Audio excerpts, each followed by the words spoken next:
नमस्कार, news at 10 में आप सभी का स्वागत है। मैं हूं आपके साथ भावना नैयर। देश और दुनिया की बड़ी खबरों को लेकर हम हाजिर हैं। अगले 1 घंटे होंगी देश और दुनिया की तमाम बड़ी खबरें, जिसमें बात होगी महाराष्ट्र और झारखंड में जिस तरीके से चुनाव आयोग ने कल तारीखों का ऐलान किया, उसके बाद राजनीतिक सरगर्मियां अब तेज हो गई हैं। इसके अलावा जम्मू कश्मीर में उमर अब्दुल्ला की सरकार का आज शपथ ग्रहण समारोह है और उससे पहले कांग्रेस ने कर दिया है बड़ा ऐलान, बाहर से देने वाली है समर्थन। इस पर भी जुड़ी तमाम जानकारी आप तक साझा करेंगे। साथ ही विदेश मंत्री डॉक्टर एस जयशंकर आज एससीओ समिट में होंगे शामिल और उनके संबोधन पर दुनिया भर की नजरें टिकी हुई है। इससे जुड़ी जानकारी भी आप तक साझा करेंगे। इसके अलावा बात होगी खेल, कारोबार और एंटरटेनमेंट जगत की। शुरुआत करते हैं न्यूज 10 की बड़ी सुर्खियों के साथ। उमर अब्दुल्ला सरकार में शामिल नहीं होगी कांग्रेस, बाहर से देगी समर्थन। सीएम पद की शपथ ग्रहण से पहले उमर अब्दुल्ला ने केंद्र के साथ मिलकर काम करने की जताई इच्छा। हरियाणा के पंचकुला में आज बीजेपी विधायक दल की बैठक, पर्यवेक्षक के रूप में अमित शाह और डॉक्टर मोहन यादव रहेंगे मौजूद। कल शपथ लेगी नई सरकार। शंघाई सहयोग संगठन की इस्लामाबाद में बैठक आज, विदेश मंत्री डॉक्टर एस जयशंकर रखेंगे भारत का पक्ष। महाराष्ट्र में प्रत्याशियों के नाम पर चर्चा के लिए भाजपा केंद्रीय चुनाव समिति की बैठक आज। कल पीएम मोदी की मौजूदगी में झारखंड के नामों पर हुआ मंथन।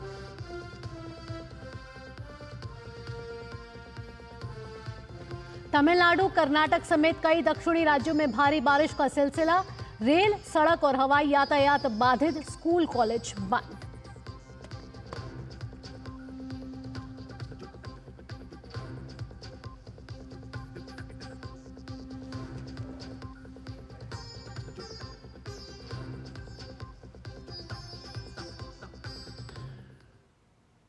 चलिए इन अहम सुर्खियों के बाद अब खबरें विस्तार से जानते हैं और बड़ी खबर पर नजर डाल लेते हैं। जी हां, नेशनल कॉन्फ्रेंस के उपाध्यक्ष उमर अब्दुल्ला जम्मू कश्मीर के मुख्यमंत्री पद की दूसरी बार शपथ लेने वाले हैं और इस बीच जानकारी सामने ये आई है कि कांग्रेस सरकार शामिल में नहीं होगी, बाहर से देगी समर्थन कांग्रेस सरकार।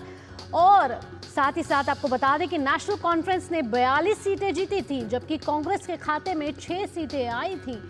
यानी ये बड़ी खबर आ रही है, जहां शपथ ग्रहण से पहले इंडी गठबंधन को लगा है बड़ा झटका। कांग्रेस देगी बाहर से समर्थन, सरकार में नहीं शामिल होगी। आपको बता दें कि 10 साल बाद जम्मू कश्मीर में विधानसभा चुनाव हुए थे और इसके बाद अनुच्छेद 370 के निरस्त होने के बाद ये चुनाव बेहद ही अहम थे। 3 चरणों में ये चुनाव हुए थे, जिसमें नेशनल कॉन्फ्रेंस को मिली थी बड़ी जीत, 42 सीटें हासिल करी थी 90 में से, और जबकि कांग्रेस के खाते में सिर्फ और सिर्फ 6 सीटें आई थी।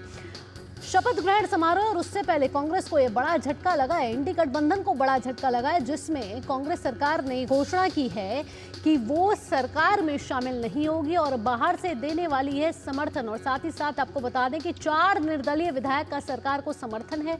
हालांकि समारोह में शामिल होने वाले हैं राहुल गांधी, समाजवादी पार्टी के प्रमुख अखिलेश यादव, डीएमके सांसद कनिमोझी, एनसीपी एससीपी सांसद सुप्रिया सुले और सीपीआई नेता डी राजा। सभी श्रीनगर पहुंच चुके और अब से कुछ देर बाद शुरू होगा शपथ ग्रहण समारोह। लेकिन बड़ी खबर इस वक्त की ये है कि कांग्रेस उमर अब्दुल्ला सरकार को बाहर से समर्थन देगी, यानी सरकार में शामिल नहीं होगी। आपको बता दें कि दोनों ने साथ मिलकर चुनाव लड़ने का फैसला किया था, लेकिन नतीजे आने के बाद अब ये कांग्रेस की तरफ से बड़ी घोषणा हुई है कि वो उमर अब्दुल्ला सरकार को बाहर से समर्थन देगी। हालांकि शपथ ग्रहण समारोह में शामिल होने वाले हैं राहुल गांधी और कई बड़े नेता इस समय श्रीनगर पहुंच चुके हैं। और साथ ही साथ आपको बता दें कि जम्मू कश्मीर में 10 साल पहले 2014 में जो विधानसभा चुनाव हुए थे, उसमें कांग्रेस को 12 सीटें मिली थी, लेकिन इस बार इससे आधी यानी सिर्फ और सिर्फ 6 सीटों पर सिमट गई कांग्रेस सरकार। हालांकि नेशनल कॉन्फ्रेंस और कांग्रेस ने मिलकर चुनाव लड़ने की घोषणा की थी, लेकिन ये साफ जाहिर हो रहा है कि अंदर खाने में तालमेल नहीं बैठा और कांग्रेस ने समर्थन देने का ऐलान किया है बाहर से।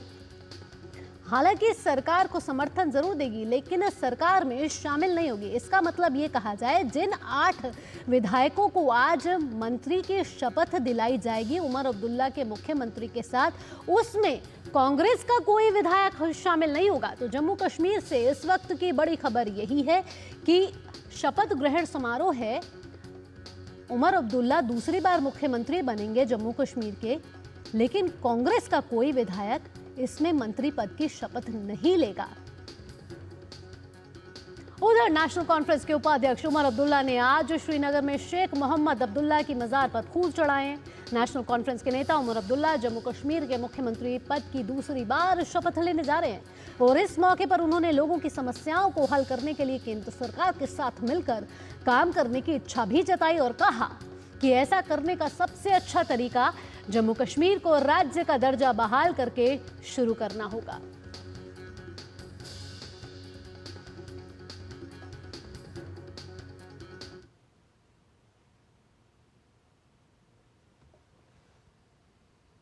Being a chief minister of a union territory is a different matter altogether. It has its own challenges, but I hope that the status of a union territory is a temporary one. We look forward to working in cooperation with Government of India to resolve the people's problems. And 5-6 साल हो गए लोगों को, उनको कोई सुनने के लिए तैयार नहीं था, तो हमारा फ़र्ज़ बनेगा कि हम उनकी बात सुने और सुनी हुई बात पे अमल करें। कुमार आलोक जुड़ गए हमारे साथ ज्यादा जानकारी के साथ। सीधा कुमार आलोक का रुख करेंगे। कुमार, जीत का सेहरा तो उमर अब्दुल्ला के सर ही सजा है और क्योंकि 42 सीटें उसने जीती हैं और कांग्रेस का निराशजनक प्रदर्शन रहा है, क्या ये बड़ी वजह मानी जा रही है कि कांग्रेस बाहर से समर्थन करेगी? और जस्ट पहले शपथ ग्रहण के इस तरीके की घोषणा कर देना, क्या अंतर कलह रही? क्या अंदरूनी खाने में कोई तालमेल नहीं बैठा, इसीलिए कांग्रेस ने इस तरीके की घोषणा की, इस तरीके का निर्णय लिया? देखिए, डिफरेंसेस पहले दिन से ही था। अगर आप देखें कि जैसे ही रिजल्ट आया था जम्मू कश्मीर का, आप रिजल्ट आप देखें, जब जिस दिन मतगणना हुई थी उसके बाद परिणाम की जो घोषणा हुई थी, उसके बाद से उमर अब्दुल्ला ने साफ कहा कि कांग्रेस की जितनी हैसियत नहीं थी उससे ज्यादा उन्होंने जम्मू में हमसे सीटें झटक ली। यानी हमसे ज्यादा सीटें उन्होंने, उनकी हैसियत नहीं थी कि उतने सीट पे वो लड़े। और आपने देखा होगा कि चुनाव प्रचार के दौरान उमर अब्दुल्ला ने साफ कहा था कि राहुल गांधी, प्रियंका गांधी, आप जम्मू संभालिए, घाटी हमारे लिए, घाटी के लिए हमको छोड़ दीजिए, हम अपना देख लेंगे, लेकिन आप जम्मू संभालो। लेकिन जम्मू में बहुत ही निराशाजनक प्रदर्शन रहा और बहुत सारी ऐसी सीटें थी जहां पर उमर अब्दुल्ला की पार्टी को मिलनी चाहिए थी, लेकिन कांग्रेस ने दबाव की रणनीति बनाते हुए वो सीटें अपनी ओर कर ली और उसका परफॉर्मेंस बहुत खराब रहा। सेकंड चीज, स्टेटहुड की बात तो करते थे जम्मू कश्मीर में, कांग्रेस पार्टी जब चुनाव प्रचार कर रही थी तो स्टेटहुड की बात कर रही थी, लेकिन धारा 370 के नाम पर दोनों पार्टी में जबरदस्त डिफरेंसेस था। और उमर अब्दुल्ला ने जाहिर भी किया था कि अगर हम आएंगे, सरकार में आएंगे, तो स्टेटहुड को बरकरार रखने के अलावा धारा 370 को हम अबॉलिश करेंगे। लेकिन कांग्रेस का यहाँ पर उनका स्टैंड स्टेटहुड को बरकरार रखने के लिए तो था उनके साथ, उमर अब्दुल्ला के साथ, लेकिन धारा 370 को लेकर संशय बरकरार थे। वो कुछ भी बोलने से बचना चाह रहे थे। तो ये तमाम जो डिफरेंसेस हैं, वो डिफरेंसेस का नतीजा है कि आज आउटसाइड सपोर्ट करना पड़ रहा है कांग्रेस को। लेकिन अभी भी संशय बरकरार है, जहां तक हमारी कांग्रेस के सूत्रों से बात हुई है कि अभी भी हाई लेवल पे ऐसी बातें हो रही है कि सरकार में शामिल हो उमर अब्दुल्ला भी चाह रहे हैं। और कांग्रेस का जो उच्च स्तरीय जो लीडर है, जो फ्रंटलाइनर जो लीडर है जम्मू कश्मीर और दिल्ली में, वो भी चाह रहे हैं कि किसी न किसी तरीके से बात बन जाए। लेकिन ऐसा दिख नहीं रहा है। अब देखना होगा कि क्योंकि काफी कम समय रह गया है शपथ ग्रहण में, तो हमारी समझ से अभी भी जो सूत्र जो भी कांग्रेस के नेताओं से हम बात कर रहे हैं, तो वो अभी भी करेंगे नहीं, मामला सुलझ जाएगा, लेकिन लगता नहीं है कि मामला सुलझने वाला है। जी कुमार आलोक, इसके साथ साथ कहीं ना कहीं बड़ी वजह ये भी बताई जा रही है और सूत्रों के हवाले से ये भी खबरें आ रही हैं, क्योंकि कांग्रेस ने सिर्फ और सिर्फ 6 सीटें जीती, लेकिन वो 8 विधायकों में से 2 पद पर मंत्री बनाना चाहती थी कांग्रेस के। लेकिन उमर अब्दुल्ला की जो अभी पोजीशन है वो स्ट्रांग है, मजबूत है, तो उमर अब्दुल्ला ने कहा कि नहीं, एक ही मंत्री बनाया जा सकेगा। लेकिन दबाव बनाने के लिए कांग्रेस ने कहा नहीं, 2 मंत्री बनाया जाए। क्या ये भी है एक बड़ी वजह हो सकती है? बिल्कुल, लेकिन आप अगर देखेंगे 42 सीटें उमर अब्दुल्ला के पास है, 4 जो निर्दलीय है वो बिना किसी शर्त के समर्थन के लिए तैयार हैं। एक सीट जो कुलगाम यूसुफ तरागामी जो सीपीएम के हैं, वो उन्होंने भी बिना किसी शर्त के समर्थन की घोषणा कर दी है। तो यहाँ पर कांग्रेस का कुछ रोल नहीं रह जाता, क्योंकि वो पूर्ण बहुमत में है और उनको कांग्रेस का साथ लेने की भी आवश्यकता नहीं है। लेकिन जहां तक सोर्सेस की बात है, उमर अब्दुल्ला ने एक कैबिनेट मंत्री और एक स्टेट मिनिस्टर का ऑफर किया है, लेकिन उस पर अंदरूनी सूत्रों की अगर हम बात करें तो कांग्रेस उस पर राजी नहीं है। वो 2 कैबिनेट मिनिस्टर और 2 राज्य मंत्री चाहते हैं। अब देखना होगा कि अभी भी जैसा कि मैंने आपको बताया पहले भी कि अभी भी जो हाई लेवल सोर्सेस हैं कांग्रेस के अंदर और उमर अब्दुल्ला की पार्टी के अंदर, उनके बीच अभी भी विवेचना जारी है। हो सकता है कि अंतिम समय पे कांग्रेस मंत्रिमंडल में शामिल हो जाए, लेकिन जो उमर अब्दुल्ला का जो स्टैंड है, जैसा कि मैंने आपको पहले ही बताया कि पहले ही दिन यानी मतगणना के बाद का जो उनका रिएक्शन था, वो कांग्रेस के प्रति बहुत ही मतलब उसको कहें कि बहुत ही कड़ा रिएक्शन था उनका, कि किस तरीके से उनको धोखे में रखकर, उनकी पार्टी को धोखे में रख करके कांग्रेस ने ज्यादा से ज्यादा सीट वहां पर ज्यादा से ज्यादा सीटों पर चुनाव लड़ी और उनका परफॉर्मेंस बहुत ही बदतर रहा। और इसीलिए बहुत सारी जम्मू रीजन की जो सीटें हैं, बहुत सारी ऐसी सीटें हैं जहां पे अल्पसंख्यक बहुल इलाका है, वहां भी कांग्रेस ने जबरदस्ती वो कहा कि मैं लड़ूंगा यहाँ पे और हमारा परफॉर्मेंस ठीक ठाक रहेगा। उमर अब्दुल्ला को ये भरोसा दिलाया। तो वो कारण था जिससे कि सबसे बड़ा कारण यही था कि उमर अब्दुल्ला कांग्रेस से नाराज चल रहे थे मतगणना के बाद से। जी, संक्षेप में आपसे आलोक ये भी पूछना चाहूंगी, क्या कांग्रेस की लोकल इकाई और हाई कमान में भी समन्वय में कोई ना कोई कमी नजर आ रही है? कहीं ना कहीं लग रहा है कि अंदर खाने में तालमेल जो है वो मजबूत नहीं है।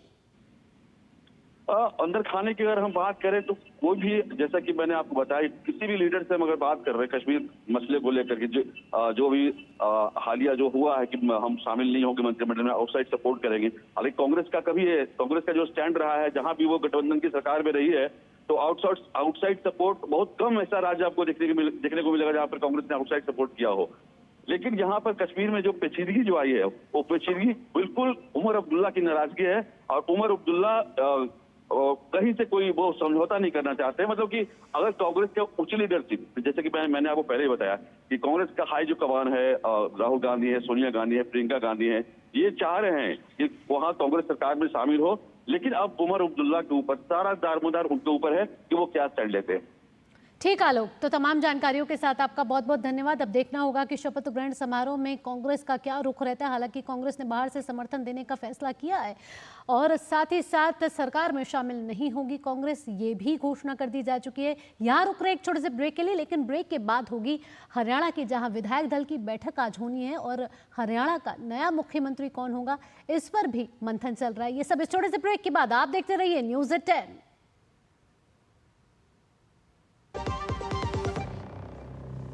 MDH का किचन किंग किचन में हो तो हम सब कुछ बना सकते हैं। बैंगन का भरता, आलू गोभी, भिंडी मसाला और भी बहुत कुछ। MDH। बेटियां घर की रौनक हैं। बेटियां घर संवारती हैं। बेटियां पीढ़ियां सजाती हैं। बेटियां घर की बुनियाद कहलाती हैं।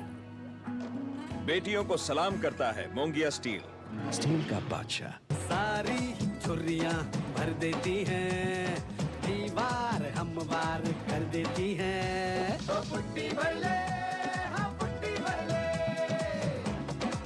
वंडर वॉल पुट्टी दे एक परफेक्ट फिनिश। ब्रेक के बाद आपका स्वागत है। आप देख रहे हैं न्यूज़ 10 और न्यूज़ 10 में अब बात कर लेते हैं हरियाणा में नई सरकार के। हरियाणा में सरकार गठन से पहले आज बीजेपी विधायक दल की बैठक हो रही है और ये बैठक पंचकुला में हो रही है। आज पर्यवेक्षक के रूप में अमित शाह और डॉक्टर मोहन यादव की मौजूदगी में ये अपना विधायक दल का नेता चुनेंगे, जिसके बाद कल शपथ ग्रहण समारोह है। बैठक में मंत्रियों के नाम पर भी आखिरी मोहर लगेगी। आपको बता दें कि बीजेपी ने राज्य में 90 में से 48 सीटों पर जीत दर्ज की है और वहीं कांग्रेस के खाते में सिर्फ और सिर्फ आई 37 सीटें।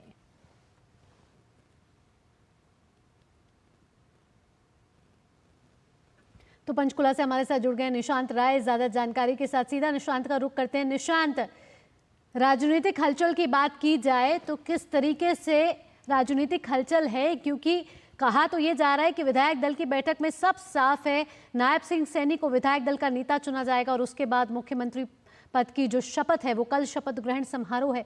किस तरीके से राजनीतिक हलचल चल रही है और कितने मंत्रियों की शपथ हो सकती है कल?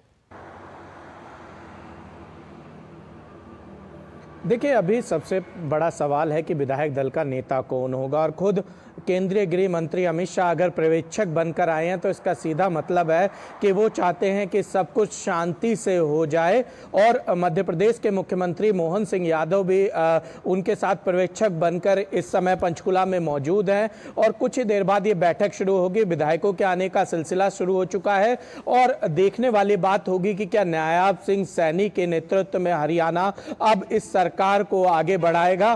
सबसे बड़ी बात है कि अमित शाह ने ही पंचकुला में एक रैली के दौरान कहा था कि नायब सिंह सैनी के नेतृत्व में ही सरकार बनेगी, लेकिन बीजेपी के दो दिग्गज नेता अनिल विज और राव इंद्रजीत ने जिस तरीके से इच्छा जाहिर की थी, उसके बाद देखने वाली बात होगी कि आज विधायक दल की बैठक में किसको नेता चुना जाता है और इसके अलावा जो स्वरूप होता है कैबिनेट का वो कैसा रहता है।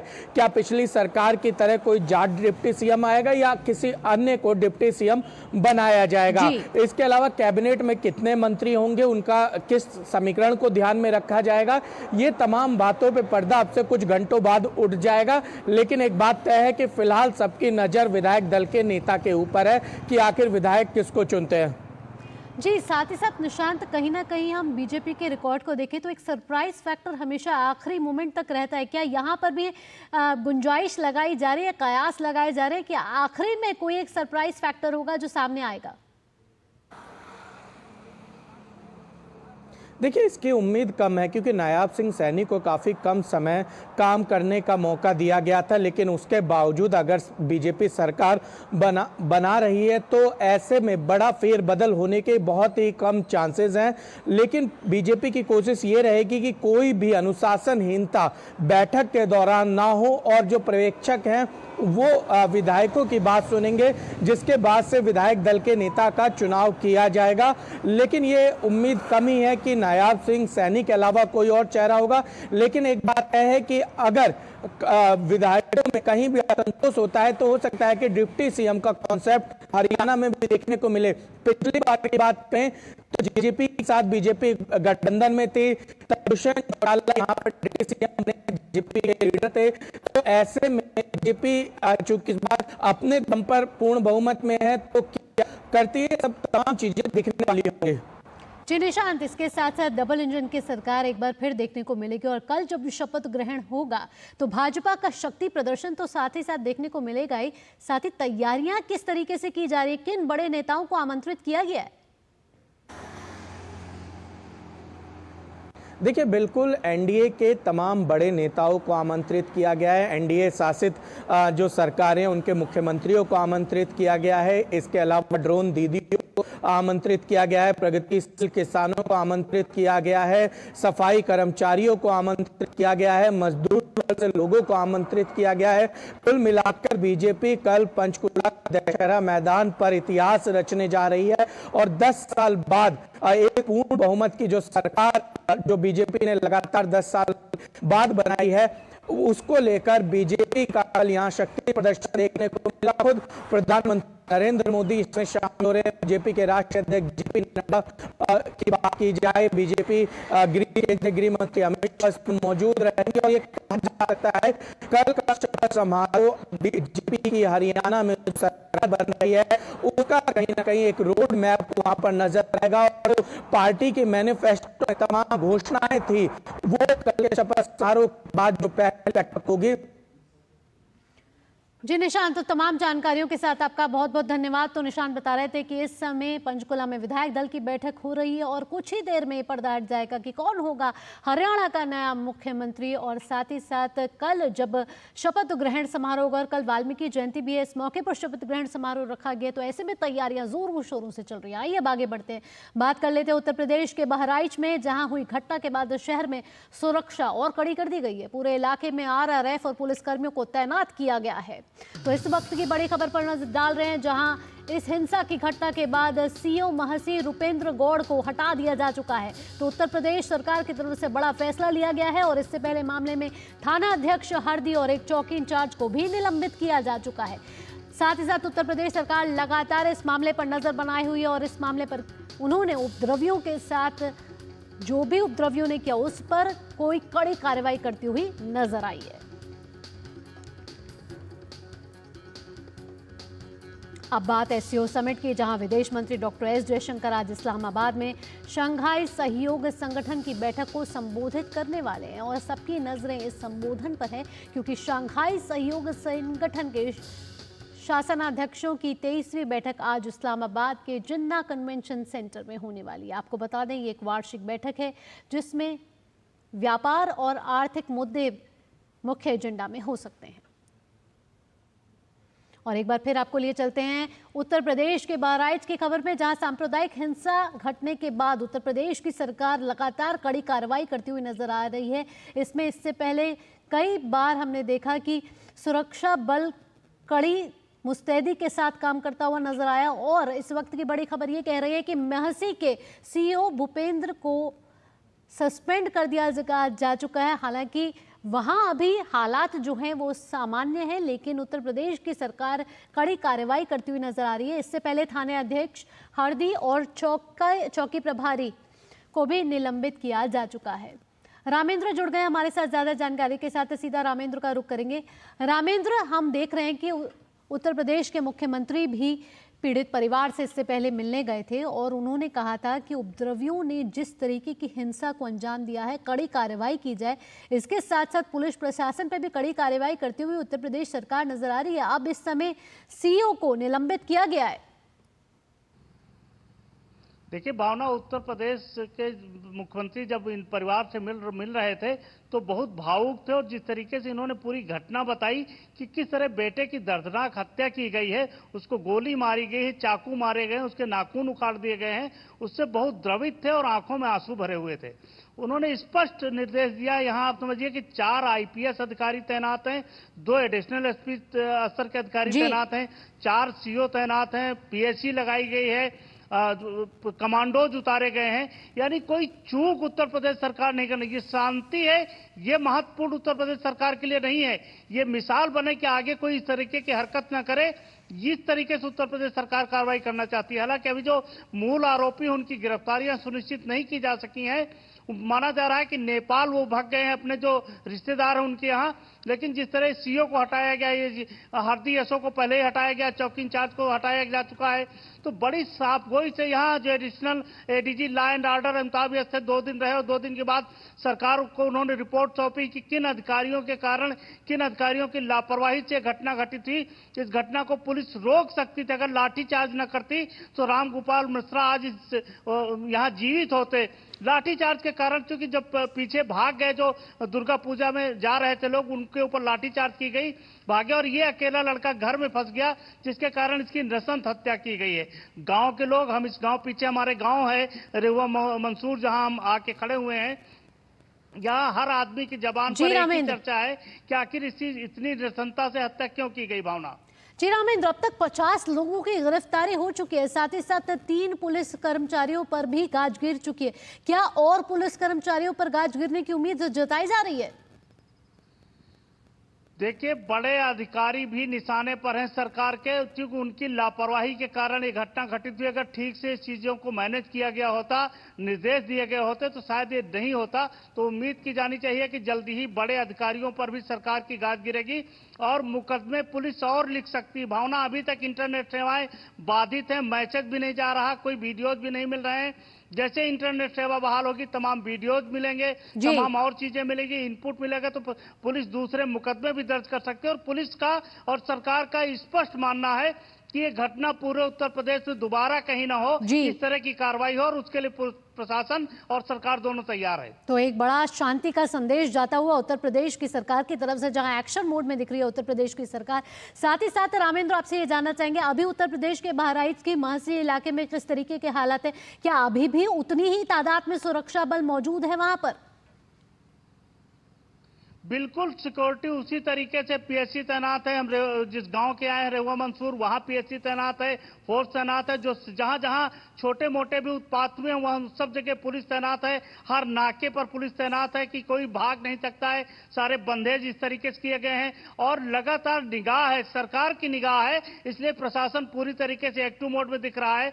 अभी तो शांति है, लेकिन कोई भी घटना आगे न बढ़ने पाए, कोई घटना का दायरा आगे न बढ़ने पाए, इसको लेकर के प्रशासन और सरकार दोनों सतर्क है कि इस हर हालत में इसको रोका जाए और फिर जो अपराधी हैं, जो हत्या आरोपी हैं, उनके खिलाफ कठोर कार्रवाई की जाए। उनके खिलाफ भी बड़ी कार्रवाई के संकेत मिल रहे हैं। उम्मीद की जानी चाहिए कि 1-2 दिन बाद कोई बड़ी कार्रवाई की जा सकती है इन लोगों के खिलाफ।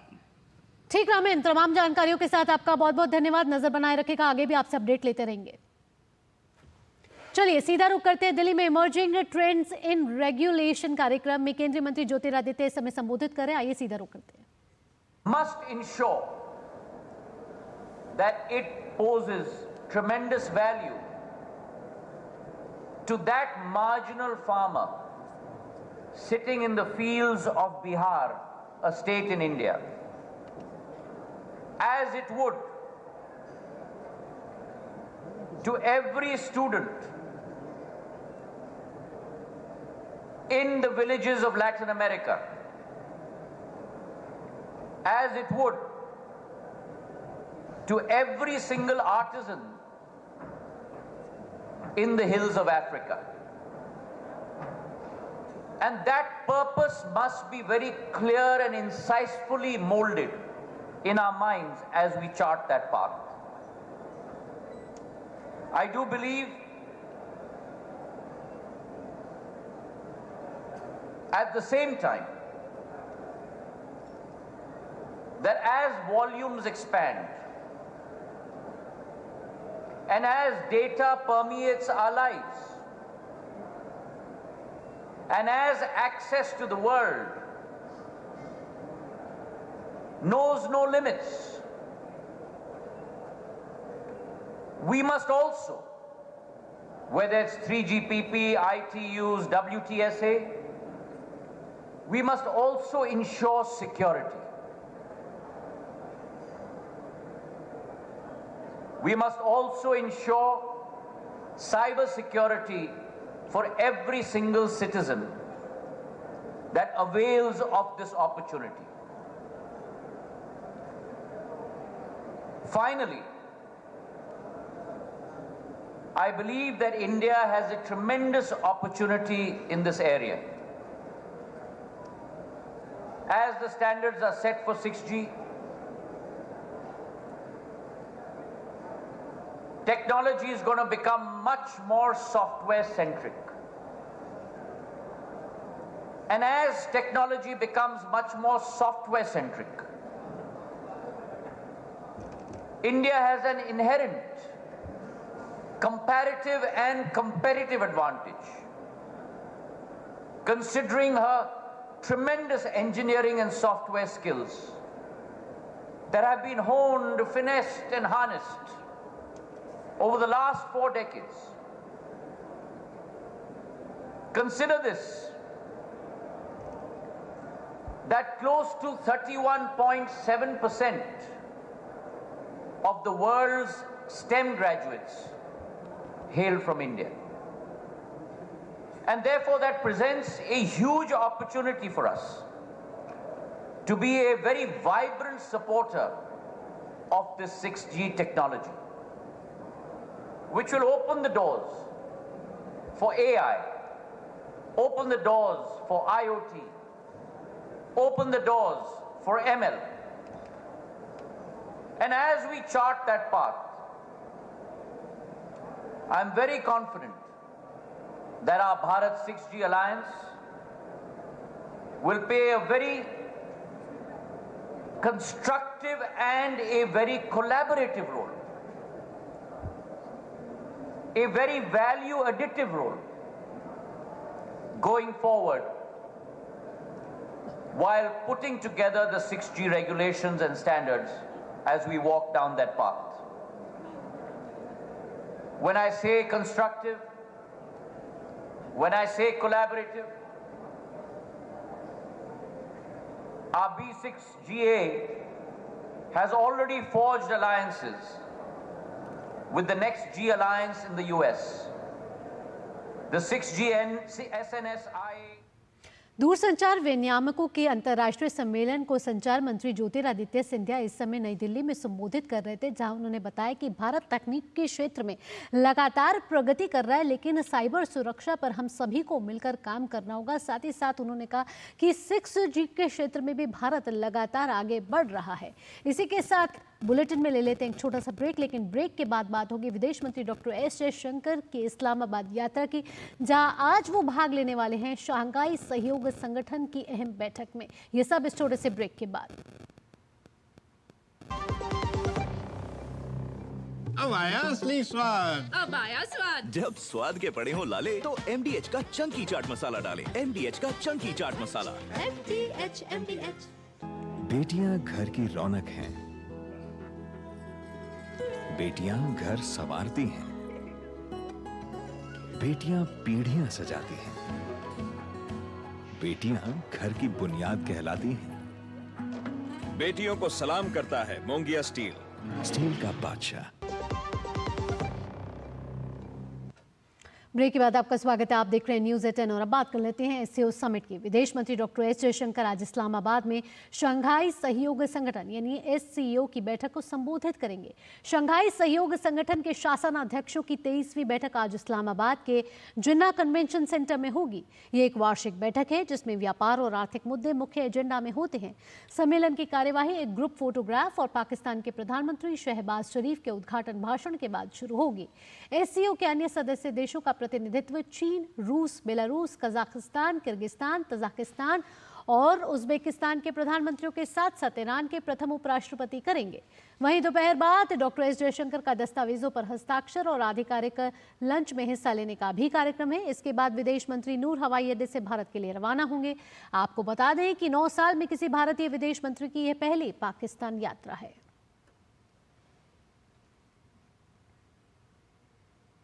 तो इस्लामाबाद में आज SCO की अहम बैठक है, जहां विदेश मंत्री डॉक्टर एस जयशंकर भारत का प्रतिनिधित्व करते हुए नजर आएंगे। अक्षय डोंगरे जुड़ गए हमारे साथ ज़्यादा जानकारी के साथ।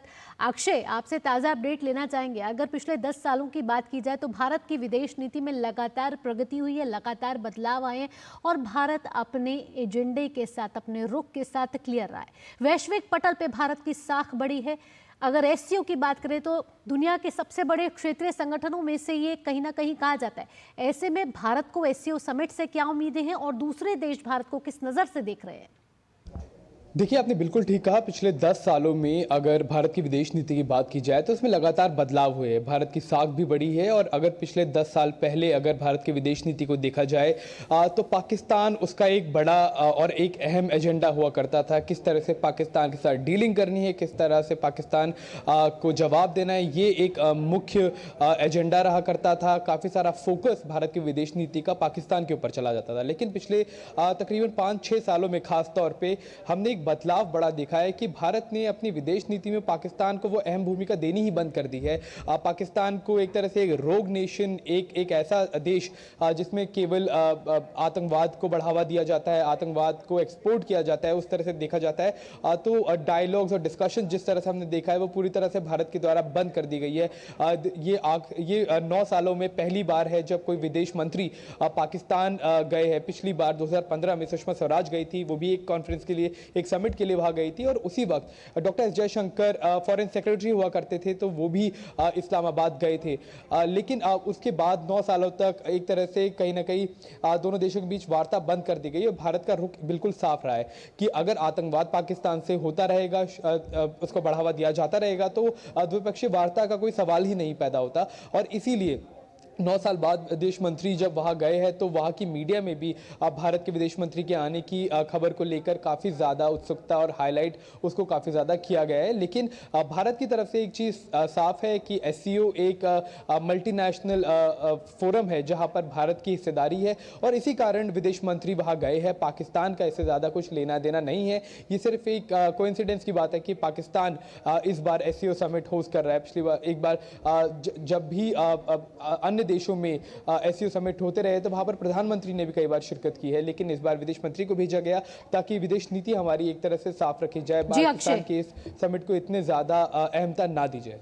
अक्षय, इसके साथ साथ मैं बात करना चाहूँगी मध्य एशिया के में भारत के हित की भी, क्योंकि इस समिट में कजाकिस्तान, उज़्बेकिस्तान, किर्गिस्तान ऐसे देश भी शामिल हैं। ऐसे में इन देशों के साथ भारत के अच्छे संबंध है, खासकर ऊर्जा और सुरक्षा के लिहाज से। ऐसे में भारत अपने हितों को आगे बढ़ता हुआ इन देशों के साथ आगे कैसे दिख रहा है? देखिए, शंघाई कोऑपरेशन ऑर्गेनाइजेशन जिसकी शुरुआत 3-4-5 देशों के साथ हुई थी, अब वो बढ़कर कई देशों को उसमें इंक्लूड कर लिया गया है। इन देशों में ईरान है, इन देशों में बेलारूस है, पाकिस्तान, भारत को भी बाद में इसमें ऐड किया गया।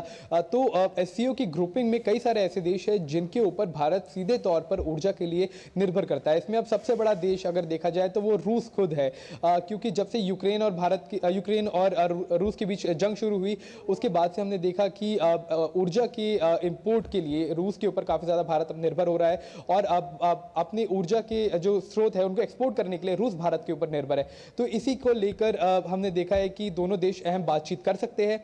बल्कि अगर अन्य देशों की बात की जाए जैसे कि ईरान और सेंट्रल एशियाई देश जहां से गैस की आपूर्ति भारत को की जा सकती है, तो उन सभी देशों के साथ भारत के संबंध हमेशा से अच्छे रहे हैं। इनफैक्ट अगर बात की जाए तो काफ़ी करीबी संबंध भारत और सेंट्रल मध्य एशियाई देशों के साथ रहे और उन्हीं देशों के साथ संबंधों को आगे और बढ़ाया जाएगा। हमने देखा विदेश मंत्री ने मंगोलिया के प्रधानमंत्री उनके साथ बातचीत की। तो इसी तरह से जिन देशों के साथ जो एससीओ के मेंबर है हमें अपने संबंध अच्छे रखने, उनके साथ हमने द्विपक्षीय वार्ता भी हो रही है। लेकिन जिन देशों के साथ समस्याओं का एक तरह से भंडार है, जैसे कि पाकिस्तान की बात अगर की जाए तो उनको कड़ा जवाब देने की क्षमता भी भारत रखता है और पाकिस्तान के अंदर रखता है, और यही चीज आज देखने को मिल सकती है। जी अक्षय, साथ ही साथ हमारे साथ अतुल अनेजा जुड़ चुके हैं, विदेशी मामलों के जानकार हैं आप। अतुल जी, डीडी न्यूज़ पर आपका खास स्वागत है और हम एससीओ समिट पर आज विशेष बातचीत कर रहे हैं जिसमें कहीं ना कहीं भारत की मौजूदगी बेहद अहम मानी जा रही है। और अगर क्योंकि विदेश मंत्री इस्लामाबाद में मौजूद हैं तो दुनिया भर की निगाहें टिकी हुई हैं कि विदेश मंत्री के संबोधन में आज कौन कौन से अहम मुद्दे रखे जा सकते हैं। हालांकि भारत का रुख स्पष्ट है, आतंकवाद और सुरक्षा पे भारत का रुख स्पष्ट है और उन्होंने कह दिया है कि द्विपक्षीय वार्ता के लिए इस्लामाबाद नहीं पहुंचे, ये एक बहुपक्षीय समिट है जिसके लिए वहां पहुंचे। कौन कौन से मुद्दे आप समझते हैं जो आज विदेश मंत्री डॉक्टर एस जयशंकर विदेशी जमीन से भारत और विश्व के लिए रख सकते हैं? भावना जी, आपने ठीक कहा कि ये कोई बायलैटरल विजिट नहीं है, ये एक मल्टीलैटरल विजिट है एससीओ के संदर्भ में। तो इसमें भारत के मुद्दे बड़े साफ हैं। एक तो जैसे उज़्बेकिस्तान में रैट्स करके एक ऑर्गेनाइजेशन है जो आतंकवाद को देखता है, तो मुझे लगता है कि स्वाभाविक है कि आतंकवाद को रोकने की बात जयशंकर हमारे विदेश मंत्री करेंगे। उसके बाद हमारी बात होती है कनेक्टिविटी के ऊपर। जैसे अक्षय ने अभी कहा कि ये सेंट्रल एशिया की जो बहुत रिसोर्स रिच कंट्रीज हैं यहाँ पर, ऑयल गैस वगैरह, लेकिन भावना जी एक प्रॉब्लम आती है हमारी कि वो कनेक्टिविटी लैंडलॉक्ड हैं और उससे हम कैसे जुड़ें एक तरह से। तो कनेक्टिविटी का मुद्दा, जैसे उज़्बेकिस्तान एक बड़ा सेंट्रल पिलर है सेंट्रल एशियन कंट्रीज में, जिसके साथ बाकी देश जुड़ रहे हैं, कजाकिस्तान जुड़ रहा है, किर्गिस्तान जुड़ रहा है। उज़्बेकिस्तान और भारत के खास ही संबंध है और उज़्बेकिस्तान एक तरह से जो कनेक्टिविटी है ईरान के द्वारा, उसके अंदर भी उन्होंने उज़्बेकिस्तान ने रुचि दिखाई है। तो एक तरह की कनेक्टिविटी जिसमें ऑयल एंड गैस भी हो सकता है, रोड, रेल, वो फिर वहाँ चाबहार पोर्ट से फिर समुद्री रास्ते से भारत की तरफ आ सकता है। तो एक ये सेंट्रल एशिया का इंपॉर्टेंस है, लेकिन हम आगे बढ़ गए। हमें मालूम है कि रिसोर्सेज हैं, लेकिन उनको कैसे कॉस्ट इफेक्टिव वे से भारत लाया जाए उसके ऊपर भी बात हो चुकी है चाबहार रूट के ऊपर से। तीसरी बात भावना जी, जो हमारे पारंपरिक संबंध हैं सेंट्रल एशिया के साथ, एक भारत एक सिविलाइजेशनल स्टेट है, तो बुद्धिज़्म और इवन हिंदुइज्म, ये आगे हमारे सिविलाइजेशनल टाइज रही हैं इन देशों के साथ। तो वो भी एक नया एंगल आया है जो हमारे संबंधों को और घनिष्ठ बताता है, जिसके बारे में हो सकता है कि हमारे विदेश मंत्री जयशंकर जी उसके बारे को चर्चा करें। मंगोलिया का, जैसे अक्षय जी ने बताया अभी, वो इम्पॉर्टेंट है क्योंकि मंगोलिया के साथ हमारे एक स्ट्रैटेजिक पार्टनरशिप है और एक कल्चरल रिलेशनशिप है। प्लस अगर आप उसको जोग्राफिकल तरीके से देखें तो उसकी सीमाएं जो है सेंट्रल एशिया एक तरफ है, रूस दूसरी तरफ है और चीन तीसरी तरफ है। तो एक बहुत ही पिवटल लोकेशन है मंगोलिया की। और कल जो हमने देखा कि एक बायलैटरल जो हुआ है विदेश मंत्री का, वो मंगोलियन प्राइम मिनिस्टर के साथ हुआ है। तो एक तरह से ये एक 360 डिग्री जो भारत के इंटरेस्ट हैं उसके बारे में मुझे लगता है कि आज विदेश मंत्री उसके बारे में चर्चा करेंगे। मुझे नहीं लगता कोई बायलैटरल इशू इसके अंदर उठाया जाएगा। जी अतुल जी, इसके साथ साथ प्रधानमंत्री नरेंद्र मोदी ने एससीओ को सिक्योर नाम से के दृष्टिकोण से परिभाषित किया है, क्योंकि भारत कहीं ना कहीं सुरक्षा के साथ साथ आतंकवाद और साथ ही साथ आर्थिक और व्यापारिक और साथ ही साथ सांस्कृतिक रिश्तों को भी इन देशों के साथ मजबूत करना चाहता है। हालांकि जब विदेश मंत्री डॉक्टर एस जयशंकर इस्लामाबाद में है तो आतंकवाद का मुद्दा जरूर कहीं ना कहीं उठना लाजमी है, क्योंकि साथ ही साथ इसके साथ पाकिस्तान पर अंतर्राष्ट्रीय दबाव बनाना भी जरूरी है। जी हाँ, तो उस कॉन्टेक्स्ट में जब आतंकवाद की बात होगी तो, और क्योंकि ये जो बैठक हो रही है ये पाकिस्तान में हो रही है, तो नेचुरल है कि उसका एक इनडायरेक्ट रेफरेंस पाकिस्तान पे जाएगा ही जाएगा जी। और एक तरह से भारत की ये नीति बड़ी स्पष्ट है कि जब तक हमारे रिलेशनशिप्स नॉर्मलाइज तब होते हैं जब कोई भी स्टेट स्पॉन्सर ऑफ टेररिज्म नहीं होता। तो एक तरह से एक इशारा पाकिस्तान की तरफ जरूर जाएगा। लेकिन मैं ये भावना जी ये कहना चाह रहा था कि डायरेक्ट कोई बायलैटरल इशू जैसे कश्मीर इशू है या जो आतंकवाद की और नीतियां जो पाकिस्तान भारत में करता आया है, मुझे नहीं लगता कि इसके ऊपर एक डायरेक्ट रेफरेंस आएगा, लेकिन इनडायरेक्टली जरूर आतंकवाद के संदर्भ में पाकिस्तान जो है लपेट में जरूर आएगा। जी, इसके साथ साथ अतुल जी कहीं ना कहीं भारत ये भी इच्छा रखेगा कि डिजिटल अवसंरचना जो है उसके बारे में भी विश्व को भारत के दृष्टिकोण के साथ साझा किया जाए, साथ ही साथ सांस्कृतिक मूल्यों को भी बढ़ाया जाए, मजबूत किया जाए। बिल्कुल भावना जी, ये जरूर होगा। और हमने देखा जब से G20 समिट हुई है 2023 में भारत में, तब से हमने ये कहा है कि हम ग्लोबल साउथ को के साथ जुड़ के एक ब्रिज का एक रोल प्ले करेंगे ग्लोबल नॉर्थ और के साथ, और एक तरह से हम जोड़ेंगे ग्लोबल साउथ को। तो ग्लोबल साउथ की जब बात करते हैं जिसमें सेंट्रल एशिया एक पार्ट है, उसमें जो हम डिजिटल पब्लिक इंफ्रास्ट्रक्चर की बात करते हैं वो आता है, हेल्थ सिक्योरिटी की बात होती है उसमें हम आते हैं। एक तरह से भारत एक फार्मेसी ऑफ द वर्ल्ड बन चुका है, कोविड के बाद देखा गया है। तो मुझे लगता है कि जो भारत की जो स्ट्रेंथ्स हैं इन पर्टिकुलर उपलब्धियों में वो सामने ज़रूर आएगी और ग्लोबल साउथ के संदर्भ में भी बात होने की संभावना है। क्यों ये एक तरह से और पीस एंड सिक्योरिटी की बात भी ज़रूरी है, क्योंकि हमने देखा कि प्रधानमंत्री पहले अपने जो थर्ड टर्म में सबसे पहले रूस गए, रूस के बाद फिर वो यूक्रेन गए, और हमने ये भी कहा this is not the era of war. एक तरह से भारत की छवि जो है एक पीस मेकर के रूप में आ रही है। ये जब प्रधानमंत्री वॉशिंगटन गए, वहाँ भी न्यूयॉर्क गए, वहाँ भी उन्होंने ये बात कही कि अब दुनिया की कोई भी समस्या पीस एंड सिक्योरिटी से अगर जुड़ी होती है, भारत को आपको हटाया नहीं जा सकता। तो एक तरह से ये मुझे लगता है कि पीस एंड सिक्योरिटी रिलेटेड भी जो बातें होंगी वो हो सकता है कि हमारे विदेश मंत्री उसके बारे कहें, क्योंकि ये टॉप ऑफ द एजेंडा है कि जब तक अब हम ग्लोबल जो समस्याएं हैं उसके समाधान के लिए हम खुल के बात करते हैं। और प्रधानमंत्री ने अपने थर्ड टर्म में तो खासकर ये दिखाया है जो उनके जो विजिट्स हुए हैं। अतुल जी, हमारे साथ अक्षय हमारे संवाददाता भी जुड़े हुए हैं, आइए सीधा उनका भी रुख कर लेते हैं।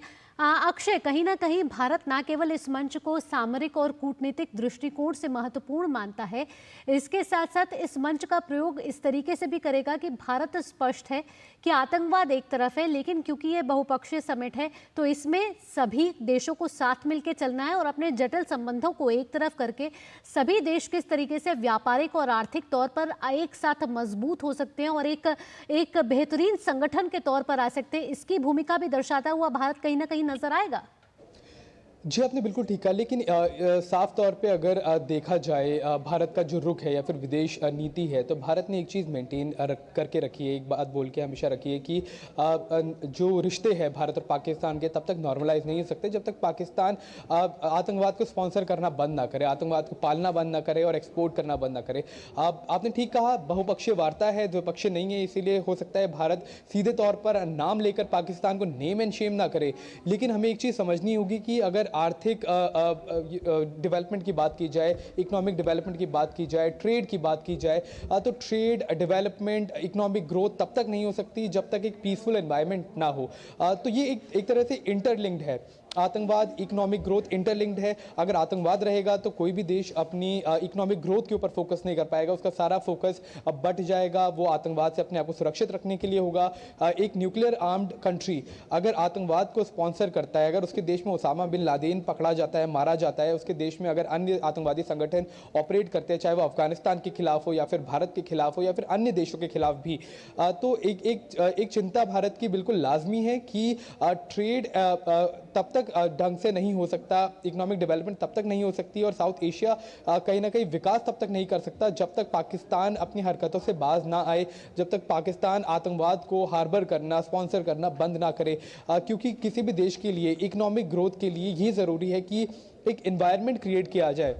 बिजनेस कभी नहीं आएंगे अगर उनको लगेगा कि किसी देश में आतंकवादी रहते हैं, किसी देश में आतंकवाद को बढ़ावा दिया जाता है। ग्रोथ नहीं होगी, इकोनॉमिक ग्रोथ नहीं होगी, तभी चाइना के तमाम कोशिशों के बाद भी पाकिस्तान में जिस तरह से इन्वेस्टमेंट चाइना की तरफ से किया गया है, जिस तरह से कर्जे दिए गए हैं, उसके बावजूद इकोनॉमिक ग्रोथ नहीं देखने को मिल रही है और ये ऐसा ही रहेगा जब तक पाकिस्तान आतंकवाद का खात्मा अपने अंदर से ना करे। तो जाहिर तौर पर अगर भारत नेम एंड पाकिस्तान को ना भी करे, लेकिन एक बात तो हमेशा से साफ रही है कि आतंकवाद का जिक्र होगा, नेशनल सिक्योरिटी का जिक्र होगा और वो इसलिए भी होगा क्योंकि ये दोनों चीजें, इकोनॉमिक ग्रोथ और आतंकवाद इंटरलिंक्ड है और जब तक आतंकवाद नहीं ठीक होगा तब तक ढंग से इकोनॉमिक ग्रोथ भी नहीं हो सकती और ये पूरे रीजन के लिए यही बात लागू होती है। जी अक्षय और अतुल जी, आप दोनों हमारे साथ बने रहिए। यहाँ एक छोटा सा ब्रेक ले रहे हैं, लेकिन ब्रेक के बाद भी विदेश मंत्री आज इस्लामाबाद में और एससीओ बैठक में भाग लेने वाले हैं। ऐसे में दुनिया भर की निगाहें शंघाई सहयोग संगठन पर टिकी हुई हैं। आप दोनों से ब्रेक के बाद भी चर्चा जारी रखेंगे। ले रहे हैं एक छोटा सा ब्रेक, जल्द हाजिर होते हैं। आपके घर के खाने में रेस्टोरेंट जैसा स्वाद ले आए MDH का शाही पनीर मसाला। पनीर को क्या मस्त बना डाला। बेटियां घर की रौनक हैं, बेटियां घर संवारती हैं, बेटियां पीढ़ियां सजाती हैं, बेटियां घर की बुनियाद कहलाती हैं। बेटियों को सलाम करता है मोंगिया स्टील, स्टील का बादशाह।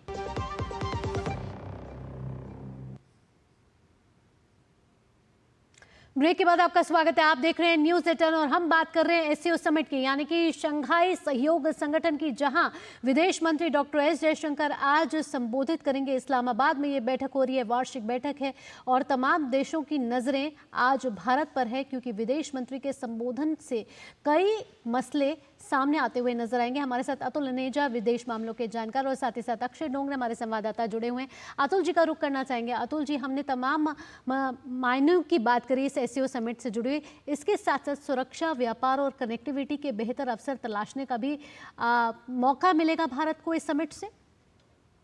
जी, उसकी संभावना है, खास करके जो बायलैटरल मीटिंग्स है, क्योंकि जैसे मैंने बताया कि अब भारत को यूरेशिया की कनेक्टिविटी, जिसका सेंट्रल एशिया, अक्षय जी ने बताया, रशिया का रोल आ जाता है जी। तो कनेक्टिविटी का ऑलरेडी हमारा एक रूट है। एक तो चाबहार से अगर आप नॉर्थ जाएं तो उसके बाद उसकी कनेक्टिविटी आ जाती है अफगानिस्तान तक, और अफगानिस्तान से अगर वेस्ट जाएं तो हम फिर रूस और यूरोप की तरफ मुड़ते हैं। तो ये एक रूट है, लेकिन इसमें हम चाहेंगे कि उज़्बेकिस्तान जैसे रिसोर्स रिच कंट्रीज, जिसकी बात है कजाकिस्तान, उज़्बेकिस्तान खासकर, कि वो भी एक पूरे नेटवर्क का एक पार्ट बने। फिर हमारा एक नॉर्थ साउथ कॉरिडोर भी है जो भारत, ईरान, रूस की तरफ जाता है, जिसमें अजरबैजान वगैरह आ जाते हैं। तो कनेक्टिविटी की बात मुझे लगता है ये एक मुद्दा रहेगा, क्योंकि हम चाहते हैं एक जायंट कनेक्टिविटी का कॉरिडोर हो, ये सारे जुड़ के कॉरिडोर जो है व्लादिवोस्टॉक तक जाएं और ईरान से भी भारत की तरफ जाएं। तो ये एक बैकग्राउंड में ये बात है। तो मुझे लगता है सेंट्रल एशिया के साथ जो जुड़ने की बात है, कनेक्टिविटी बहुत इम्पोर्टेंट एक इसका इशू रहेगा। तो इकोनॉमिक और कनेक्टिविटी, फिर उसके बाद जो डिजिटल इंफ्रास्ट्रक्चर की बात है, डिजिटल कनेक्टिविटी, ये एक बहुत बड़ा एक मुद्दा है और भारत उसमें योगदान दे सकता है। फिर उसके बाद जैसे मैंने पहले कहा था कि हेल्थ को लेके ये एक बड़ा इंपॉर्टेंट मुद्दा है जहाँ पर भारत अपनी कंट्रीब्यूशन कर सकता है एससीओ कंट्रीज के साथ और ग्लोबल साउथ के साथ। तो ये मुद्दे जरूर रहेंगे इस साथ में जो भाषण होगा, और उसके साथ साथ जो ऑन द साइडलाइंस जो मीटिंग्स होगी जी, उस ये थीमेटिक लाइंस मुझे लगता है कि जरूर होंगी। तो तमाम वैश्विक मुद्दे कहीं ना कहीं इस एससीओ समिट में शामिल हो सकते हैं, जिसमें सुरक्षा, व्यापार और कनेक्टिविटी एक प्रमुख मुद्दा तो है ही। आर्थिक सहयोग प्रमुख मुद्दा है। अतुल अनेजा जी, साथ ही साथ अक्षय डोंगरे, आपका इस चर्चा में भाग लेने के लिए बहुत बहुत धन्यवाद। धन्यवाद। यहाँ रुकेंगे एक और छोटे से ब्रेक के लिए। ब्रेक के बाद भी खबरों का सिलसिला यूं ही जारी रहेगा। आप देखते रहिए न्यूज़ एट 10।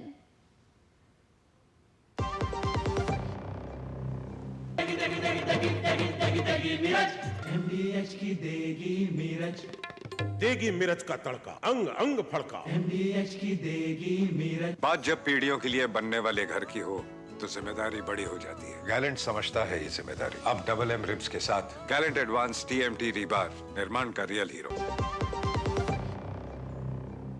ब्रेक के बाद आपका स्वागत है। आप देख रहे हैं न्यूज़ 10। बुलेटिन को आगे बढ़ाते हैं। भारतीय रेल का नया और अभिनव प्रयोग है रेल चौपाल।